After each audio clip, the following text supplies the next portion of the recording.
Hi, I'm Phil McNamara from carmagazine.co.uk and welcome to the Frankfurt Motor Show. It's not so much a show, it's more a city of cars. So, to save on your shoe leather, let Car be your guide to 2007's hottest cars. But first, let me introduce the BMW X6. It looks like an X5, but if you come round to the side, you'll spot the difference. Check out that roofline that falls away like a downhill ski ramp. Those massive 21-inch wheels. Also, check out that glass house, much narrower than on the X5, because this is a coupe version of that car. Question is, will it sell? It's got less space than an X5, but it's more flash and it'll cost more cash. Is the X6 going to be a hit? It's one of the big questions that will be answered at this year's Frankfurt Motor Show. Another motor show and yet another Porsche 911, but this time it's the daddy of them all. It's the GT2, which basically means a GT3 crossed with a Porsche 911 turbo. But the turbo engine's been boosted by 50 horsepower, which means 530 horsepower through the rear wheels only. And if you're feeling a little bit guilty about buying a GT2, maybe you could add this to your garage as well. It's only at the experimental stage at the moment, but this is the Cayenne Hybrid, which means it combines a V6 engine with a large battery and some electric motors. It's not going to save the planet though, they're still only claiming 31 miles per gallon. There's a little bit of Hollywood at every motor show, and here on the Jaguar stand, that Hollywood theme is heroes and villains. The villains are the current Jaguar saloon cars, the X-Type, the S-Type, and the XJ, and there's not one of those cars here. That's because that's Jaguar's old school design language, retro styling, old-fashioned looks, albeit often with high technology underpinnings. The hero of the story is the new direction of Jaguar's design, and that's epitomized by the Jaguar XF we see here.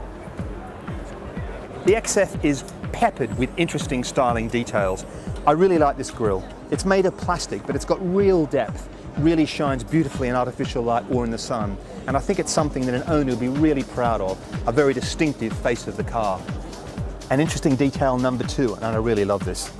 Push the start button and look at the way the gear selector comes up, just like off a really modern computer. And that's how we select gear: park, reverse, neutral, drive.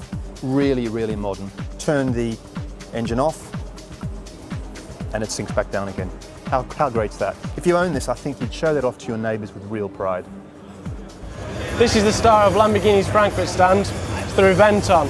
It's based on the Murcielago LP640, but just 20 of these are built, and it's going to cost €1 million each.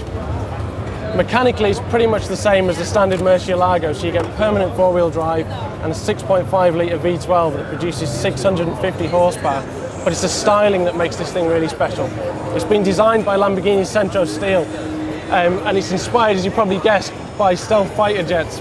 So you get these flat, angular panels and matte paint. Look, forget the Lamborghini, forget the Porsche Cayenne Hybrid. There's an awful lot of people here at Frankfurt who think that this thing, the Volkswagen Up, is the most important car at the show. And I'll tell you why. If Volkswagen have got their sums right, this thing could be as big for them as the original Beetle. Like the original Beetle, it's a full four-seater. Like the original Beetle, the engine's in the back. And like the original Beetle, it's going to be very, very cheap. If you want to make the Up yours, when it goes on sale in 2009, it could cost you as little as £4,000. Environmentally friendly cars have usually been seen as a bit dull, a bit boring.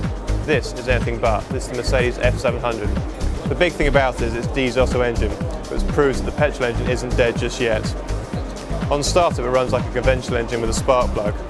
Under partial loads it switches and runs like a diesel, lowering the combustion temperature and lowering emissions. That means 255 horsepower, 295 pounds-foot of torque, with 55.3 miles per gallon and only 127 grams of CO2 per kilometre. Now this F700